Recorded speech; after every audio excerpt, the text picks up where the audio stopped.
manusia bisa berdiri kokoh, berjalan, bertumpu pada rijlai, pada kakinya. Beda dengan binatang misalnya. Formasinya pun unik, Pak. Tubuh kita ini berdiri kokoh berarti ada 3 organ yang menunjukkan hubungan struktural. Paling atas akal pikiran, di tengah hati, paling bawah perut dan kelamin. Ketika hidup tidak dikendalikan oleh hati, tarikannya lebih berat ke bawah. Saya kira Bapak Ibu paham ya. Lebih berat ke bawah tarikannya, perut dan di bawah perut. Kira-kira perilaku kesehariannya apa? Akan kelihatan. Kalau hidup hanya untuk mencari kebutuhan perut dan di bawah perut, tindakan kesehariannya seperti apa? Akan tampak jelas. Oh, pantesan yang dia kejar bagaimana perutnya penuh, yang dia kejar bagaimana kelaminnya juga terlampiaskan, hatinya kosong, maka jadilah hewan, bahkan dibawa. Tapi ketika hati ini dikendalikan, mampu menjadi pusat pengendali lewat perpaduan dengan fungsi akal pikirannya, insya Allah dia akan bertahan dengan kemuliaannya. Kalau Bapak Ibu perhatikan, apa perbedaannya, Pak? Gambar ini menunjukkan seorang manusia dengan seekor anjing. Wujud fisiknya sudah berbeda jauh. Kalau anjing datar, adakah pusat pengendali pada diri hewan? Tidak ada. Tapi manusia terstruktur tinggi berdiri karena urutannya tadi. Akal pikiran, al-aqlu, di tengah al-qalbu, di bawah al-batnu. Di bawah itu perut, al-batnu waz-zakar, kelamin. Maka ketika hati tidak terkendali oleh perpaduan dengan ilmunya, dia akan fokus pada perutnya dan di bawah perutnya. Perhatikan surat 7 176. Syi'na la rafa'nahu biha. Kalimat ini untuk menegaskan bahwa maunya Allah kita ini terangkat derajatnya tetap mulia, Pak. Syi'na la rafa'na. Alat untuk meninggikan kemuliaannya apa? Biha, dengan ayat-ayatnya. Jadi Allah menurunkan ayat, mengutus seorang Rasul agar setiap manusia itu rafa'nahu, kami angkat derajat kemuliaan dia. Tetapi walakinnahu, tetapi manusia yang ingin diangkat derajatnya itu justru akhlada ilal ardi, tenggelam ke bumi, wattaba'a hawa, lalu memperturutkan nafsunya sedemikian liar.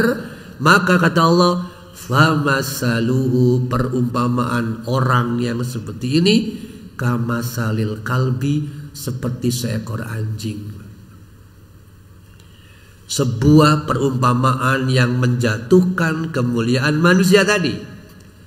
Sudah mulia, terhormat, jatuh karena perilakunya yang tak terkendali. Jadi kalbi itu gambaran hewan namanya anjing. Karakternya selalu menjulurkan lidah, kan Pak ya. Tahmil alaih, ketika dia diusir, lidahnya tetap keluar. Ketika tajruk, dibiarkan saja, tetap keluar juga. Mungkin saya tafsirkan begini, Pak. Orang kalau sudah berperilaku seperti seekor anjing tadi, diingatkan ngeyel, tidak diingatkan merasa tidak ada yang berani. Ada nggak pada kita? Banyak. Ketika diingatkan, kumain weh. Ketika tidak diingatkan, oh wani nu kain, ya Allah. Itu adalah begitu, Pak. Itulah yalhas. Tahmil alaihi yalhas. Tajruku yalhas juga. Dibiarkan semakin menjadi-jadi karena merasa tidak ada yang berani gitu. Biasanya orang seperti ini kalau belum zukul azab gitu, nggak akan pernah jatuh, Pak. Tapi kalau sudah fazukul azab baru mewek sia ada kamar yang itu kira-kira, Pak. Pasti kalah. Kalau sudah kalah, hancurlah dia. Lalu sedemikian rupa, ya Allah, kalah, menyerah. Fir'aun begitu kan? Fir'aun begitu. Makanya secara struktural kekuasaan sangat mudah terjebak oleh watak seperti ini. Yang pertama itu. Yang kedua, orang yang akidahnya selalu terjaga, terbimbing tadi, adalah orang yang tuqidhu hawasal khair, memiliki semangat yang terus menyala untuk menemukan, melakukan, meraih berbagai kebaikan. Hawasal khair. Semangatnya luar biasa. Nah, kita lihat lagi di sini. Surat 35 menyebutkan istilah sabiqun bil khairat. Tanpa harus menyebut sebuah produk, tapi saya kira ada satu produk yang tagline-nya itu, tagline dalam iklannya seperti ini, Pak. Selalu tampil di depan. Ada? Gak usah disebut ya. Yang lain ketinggalan. Sebetulnya konsep itulah yang disebut sabiqun bil khairat. Orang Sunda ada dua kata yang sering terbalik-balik. Yang pertama, mangga tipayun. Kedua, punten kapayunan. Lebih banyak mana, Pak? Mangga tipayun atau punten kapayunan ketika diajak ngaji? Mangga tipayun. Tapi kalau masalah makanan, punten kapayunan, beda nggak? Gitu ya.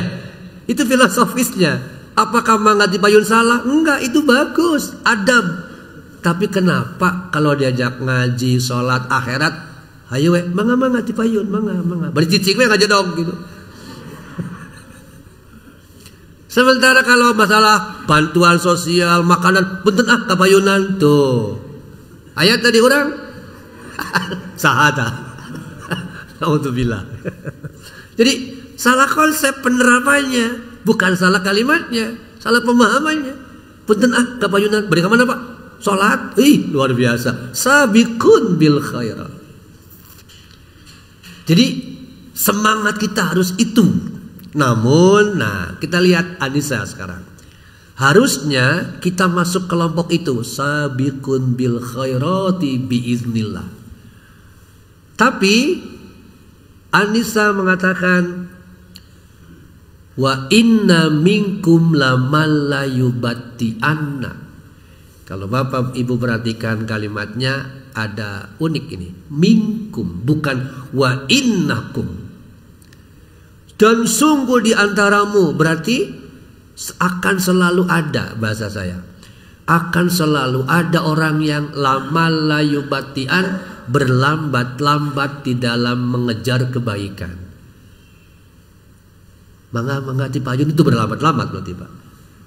Akan selalu ada. Karena kalimatnya wa inna minkum, dan sungguh di antara kalian akan selalu ada berlambat-lambat. Tapi bagi yang punya yakhafun, terasa takut kepada Allah, atau bahkan mengingat zikrul maut tadi, apalagi yang di atas sudah usia 60, yang dalam bahasa hadis usia 60 ke atas itu masuk kategori usia pertarungan dengan kematian. Pertarungan dengan kematian, karena disebutnya tereh. Tereh naon? Ya, tereh bengar gitu. Kenapa? Itu tadi, Pak. Maka wa inna minkum laman la yubatian, akan selalu ada orang yang berlambat-lambat ketika diajak, ayo Pak, sabiqun bil khairat. Meskipun sudah sering dan berulang diajak, fastabiqul khairat, ayo berlomba saling mendahului dalam kebaikan. Tetap saja mangga tipayun, karena persoalan akidah. Contohnya seperti ini, maaf, ini sangat banyak. Gaple, Pak. Gaple. Sekedar contoh saja, makanya saya agak buram ya. Dalam bahasa surat Al-Furqan, bagi saya gaple itu sia-sia, tidak ada nilai, tidak ada manfaat. Apa dalilnya? Di sisi lain, tidak sedikit ayat hal-hal seperti tadi masuk kategori laghwun. Maka ibadur rahman, hamba Allah yang maha rahman adalah hamba Allah yang alladzina la yashhaduna zur wa idza marru bilaghwi marru kiraman. Perhatikan kata-kata wa idza marru. Bila orang-orang itu melewati sekelompok orang yang bilaghwi, sedang melakukan perbuatan sia-sia, tidak ada manfaat untuk akalnya, untuk hatinya dan seterusnya, maru, lewat saja dia, tidak mau ikut nimbrung di sana untuk kiraman, menjaga kemuliaannya. Enggak teresep kalau gitu. Tadi itu memang faktanya. Di sisi lain, hal-hal yang bisa juga merusak entah fisiknya tetap kita tinggalkan. Di sini tantangan kita untuk anak-anak remaja dan muda. Kalau kegiatan semacam ini sangat mereka sukai. Foya-foya, pesta, dan seterusnya. Maka mereka namanya strawberry generation. Generasi strawberry. Senangnya itu pada sesuatu yang sifatnya glamour, yang sifatnya have fun gitu. Yang penting kan have fun. This is my life. Ini hidupku. This is misalnya my business dan seterusnya. Mereka tidak peduli kepada persoalan umat. Tapi ketika mereka menghadapi kesulitan langsung mengeluh. Mereka mentalnya bukan mental pejuang yang tangguh, mental orang yang siap menghadapi tantangan. Itu namanya strawberry. Saya kira Bapak Ibu kalau melihat strawberry dengan warna yang sangat indah, enak dipandang, rasanya apa Pak? Ketika dimakan asem, betul kan? Tapi tampilannya bagus, itulah strawberry. Filosofisnya ada di situ. Cepat membusuk itu strawberry. Cepat membusuk namun indahnya luar biasa. Balik lagi sebentar. Dalam Quran tidak sedikit ayat yang mengajak kita untuk merenungi akar masalah. Induknya, pusatnya, bukan di tengahnya, di awalnya. Misalnya fal yang dzuril insanu ila ta'ami. Hendaknya setiap orang memperhatikan makanannya. Bukan pengertian kita pandang terus makanan, bukan. Tetapi telisik, telusuri, teliti asal muasal makanan ini dari mana. Ujungnya nanti pasti tauhid, Pak. Contoh, saya ambil contoh sederhana saja. Gehu yang terkenal. Gehu berapa unsur Pak? Gehu paling tidak 3 lah ya. Tahu, toge, tepung. Pertanyaannya, tahu apa bahan bakunya? Kedelai. Kedelai pohon bukan, tanaman bukan. Lalu tanaman apa? Adakah hubungan dengan tanah? Adakah hubungan dengan air? Apa kata Quran? Anzalna minas sama'i ma'an fa'ambatna fiha min kulli zaujin karim. Nyambung gak ke tauhid? Nyambung. Allah turunkan dari langit air yang dengannya kami tumbuhkan tanaman-tanaman. Kedelai adalah tanaman. Satu. Kedua, toge tadi. Sama kan? Tanaman juga. Ketiga, tepung. Tepung bahan bakunya gandum. Gandum. Jadi tidak ada satupun makanan yang tidak berasal dari tanaman. Nah, tanaman itu Quran sangat banyak. mengulas masa lalu. Jadi ujungnya selalu Allah. Makanya kemarin sudah disinggung ayat yang mengatakan ailahun ma'allah, adakah Tuhan lain selain Allah? Ketika Allah menyebutkan tentang langit, tentang ciptaan, selalu bertanya ailahun ma'allah? Jawabannya tidak ada. Allah yang satu-satunya maha kuat dan seterusnya ya. Kembali ke sini Bapak. Jadi yang disebut di dalam generasi strawberry adalah generasi memang kreatif, tampilannya juga necis parlente, tetapi mentalnya gampang sakit hati, mudah menyerah, mudah gelisah, apalagi saluran resahnya, gelisahnya, mengeluhnya ada medsos. Mungkin pasang status di Facebook kah, di WA dan sebagainya, bahkan kalimatnya caci maki bisa, sampai apalagi sekarang menggunakan reel. Bari bobogohan jeung batur, bobogohan jeung saya, hari kawin jeung batur, rungkad dan sebagainya. Jadi ekspresi-ekspresi yang lemah semacam itu menggambarkan kelemahan akidah. Nah, Bapak Ibu yang dirahmati Allah, terkait dengan hawasal khair, kita renungkan ucapan Syekh Ibnu Athaillah, la tashabu man la yunhiduka haluhu wa la yadulluka 'ala Allahi maqaluh. Janganlah berkawan dengan orang yang keadaannya tidak membangkitkan semangatmu dalam beribadah dan ucapannya tidak membimbingmu ke jalan Allah. Kalau kita melihat orang mengatakan begini, jadi Bapak Ibu harus perhatikan, apalagi teman-teman muda, saat bertemu dengan seseorang, lihat, pahami, perhatikan apa yang diucapkan berulang-ulang. Pembicaraan itu menggambarkan isi pikiran sekaligus isi hati, Pak. Pembicaraan menggambarkan isi pikiran sekaligus isi hati. Sulit dipisahkan di antara ketiga itu. Akal pikiran, hati, lisan. Sangat sulit dipisah. Makanya tadi pesan Allah memperkuat apa yang disampaikan oleh Syekh Ibnu Athaillah. Wala tuti' man aghfalna qalbahu an dzikrina. Janganlah kamu ikuti orang-orang yang sudah lalai hatinya mengingat Allah. Tengku Zulkarnain yang sebelum wafat, beliau pernah memberi satu ilustrasi tentang ini, Pak. Katakanlah ada 5 orang yang melakukan safar, 4 orang tidak pernah sholat, 1 yang suka sholat. Tiba-tiba waktu zuhur datang, Allahu Akbar, kata yang suka sholat, kita berdiri dulu lah sholat. Nanti aja sekalian lah, tuh masih ayaknya isukan. Gitu gak Pak?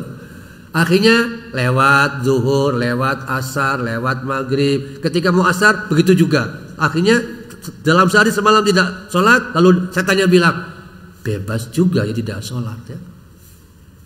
Itu banyak Pak. Jadi kalau benar seperti itu, maka kebalik yang tadi kalimatnya, la tashab man la yunhiduk haluhu, yang keadaannya, yang perilakunya, yang kebiasaannya tidak memberimu semangat ibadah, tinggalkan. Itu punya komitmen harusnya ya.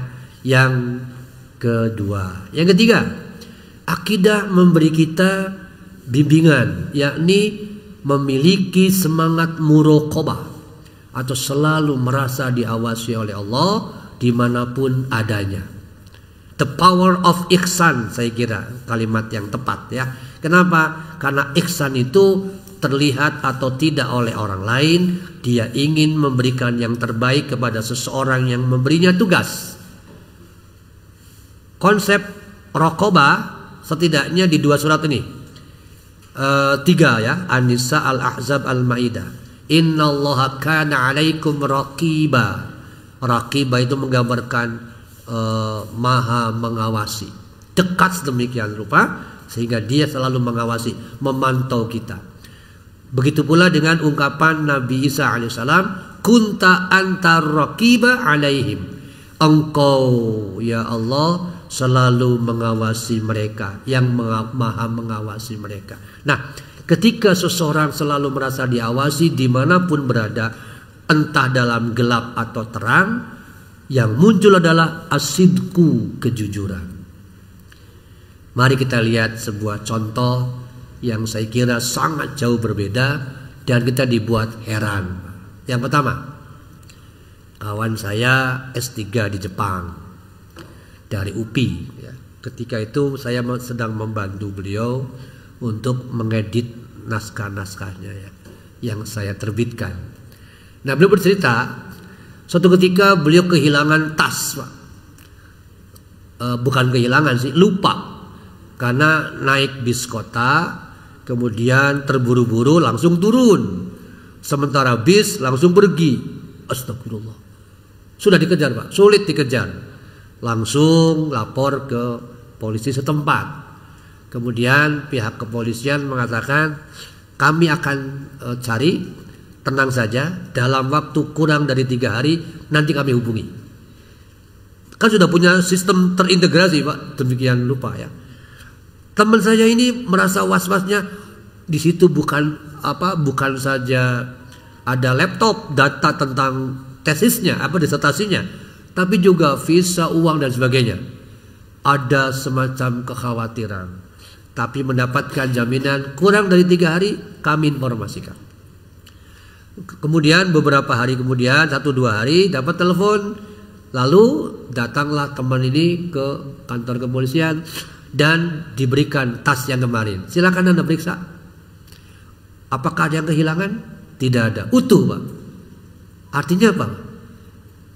Orang Jepang tidak bertauhid tapi jujur, Pak. Coba kalau tasnya hilang di Cicadas.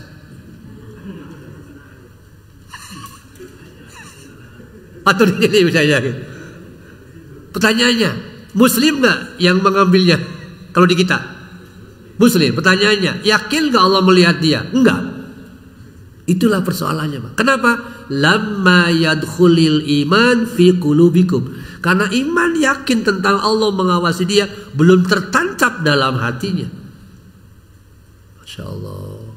Makanya negeri ini senantiasa Pancasilanya hanya di lisan. Ketuhanan yang Maha Esa. Korupsi tetap jalan. Andai kata setiap pejabat kita atau setiap rakyat sudah memiliki kekuatan al-muraqabah, bahwa dia merasa diawasi oleh Allah, insya Allah asidku pasti kuat kan? Korupsi nggak akan ada dimanapun levelnya, nggak akan ada. Sebab dia yakin ada Allah yang memantau saya. Innallaha ma'ana, Allah bersama kita. Bukan hak saya. Tapi itu sulit sekali. Makanya kita dibuat bingung, kenapa orang Jepang bisa begitu padahal tidak bertauhid. Kita beriman kepada Allah, tadi ketuhanan yang Maha Esa. Makanya ada banyak seloroh, candaan, kelakar di antara teman-teman para penulis atau juga katakanlah dosen begitu ya. Begini kira-kira Pak. Zaman Orde Lama korupsinya di bawah meja. Artinya sembunyi-sembunyi. Zaman Orde Baru korupsinya di atas meja. Alias terang-terangan. Sekarang meja-mejanya di bawah. Jauh lebih hebat. Wow. Jadi bukan sembunyi-sembunyi lagi, mejanya di bawah. Masya Allah. Itu yang terjadi di kita, Pak. Jadi betapa sudah rusaknya. Sebab kalau kita perhatikan bagaimana ungkapan penjelasan Profesor Riyas Rashid, waduh, mengerikan juga ya negeri ini. Atau banyak pakar lain lah ya, yang meneliti dengan bagus, yang penelaahannya luar biasa, membuat kita, bisakah ini dibenahi? Sementara prinsip al-muraqabah tidak kokoh dalam diri mereka, itu sepertinya masgul gitu ya. Bapak Ibu yang dirahmati Allah, tentang ihsan ya ini konsepnya yang sangat terkenal. ketika Jibril datang kepada Rasulullah SAW lalu bertanya tentang beberapa perkara, tentang iman, tentang Islam, tentang ihsan, dijawab oleh beliau, ihsan itu anta'budallah ka'annaka tara fa illam takun tarahu fa innahu yarak. Maka saya dan kita semua belajar, ketika diberi tugas apapun, berikan yang terbaik kepada orang yang memberi tugas, itulah ihsan. Andai kata, kembali ke poin ketiga, setiap orang sudah bisa menggenggam kejujuran, moal ayah peristiwa nu ieu. Ayah moal enggak berani 300 triliun, tapi hanya dengan 6,5 tahun. Sementara yang kemarin maling ayam di mana tuh? 5 tahun. Maling ayam 5 tahun. Kalau kita diminta dipilih, Pak, minta milih yang mana, Pak? Karena ayam, mencuri ayam 5 tahun, 300 triliun 6,5. Ini pun nanti remisi Natal, remisi tahun baru, remisi apa lagi? Kelakuan baik, ujung-ujungnya 1,5 tahun. Makanya ketika kemarin diketok palu oleh hakim, Harvey Muiz langsung seperti Teletubbies berpelukan dengan istrinya, gembira, yes, cuma 6,5. Astagfirullah. Gitu. Bayangin kalau ada yang marah tidak terkendali, dor langsung kan. Kalau misalnya ada yang saking marahnya. Nah, lihat ayatnya. May yaghulul ya'ti bima ghalla yaumal qiyamah. Siapa yang berkhianat dalam harta alias korupsi, dia nanti di akhirat akan memikul harta hasil korupsinya sedemikian banyak dengan tertatih-tatih dan sangat sulit. Itu kalau percaya. Lah dia kan nggak percaya, Pak. Nggak percaya tentang ini. Orang dia kafir, bagaimana percaya? Yang ketiga, yang keempat, Bapak Ibu yang dirahmati Allah, adalah tab'asu ala talabi ma'alil umur wa asrafiha. Orang yang akidahnya terjaga akan senantiasa bangkit, bersemangat untuk mencari, menemukan kegiatan, urusan, aktivitas yang membuatnya asraf, terangkat kemuliaannya. Maka tadi dikatakan infiru khifafan wasiqalan, berangkatlah ke masjid mencari ilmu, baik ringan maupun berat. Khifafan wasiqalan, jujur saja, Pak, kita semua sesekali ringan ke masjidnya, sekali-kali berat, tapi lebih banyak beratnya padanya. Alhamdulillah enggak. Kenapa? Itulah hati. Sekali waktu kita merasa khifafan, begitu nikmat, pada waktu yang lain sikolan, berat. Tapi Allah tetap menyuruh kita infiru khifafan wasikolan. Ada satu syair Sunda nanti saya perlihatkan, kita bandingkan, Pak, tentang betapa kuatnya antusiasme yang bersangkutan mencari demi mendapatkan sesuatu. Harusnya seperti itulah yang kita miliki. Oke, kita ambil contoh, Pak. Silakan tanya ibu-ibu, ketika mencari barang, rela nggak, Pak, berputar-putar keliling satu toko ke toko lain? Betul nggak, Pak? 20 toko sudah ditemui, ujung-ujungnya ke toko awal, Pak. Lain tadi WA itu pertama, ketika-ketanya apa sebabnya? Can puas, sebab hayang numura. Padahal logikanya balik lagi ke awal kan. Pertanyaan saya, kenapa semangat itu kebanyakan tidak digunakan untuk dalam konteks ilmu, untuk dalam konteks ibadah? Tapi dalam konteks duniawi begitu hebat semangatnya. Masih banyak kan seperti itu. Nah, yang maksud saya adalah ungkapan tab'asu ala talabi ma'alil umur, itu maksudnya. Kita harus tetap semangat menemukan, mencari dan menemukan urusan kegiatan yang membuat kita terangkat derajatnya. Majelis ilmu adalah salah satu alat untuk mendapatkan yafsahillahu lakum. ayat tadi rakaat kedua ada doa warhamna ya Allah, rahmatilah kami, gitu kan? Sedangkan alat untuk mendapatkan rahmatan salah satunya adalah masjid dan Al-Quran. Maka Bapak Ibu, poin keempat ini mudah-mudahan tertancap kuat ya.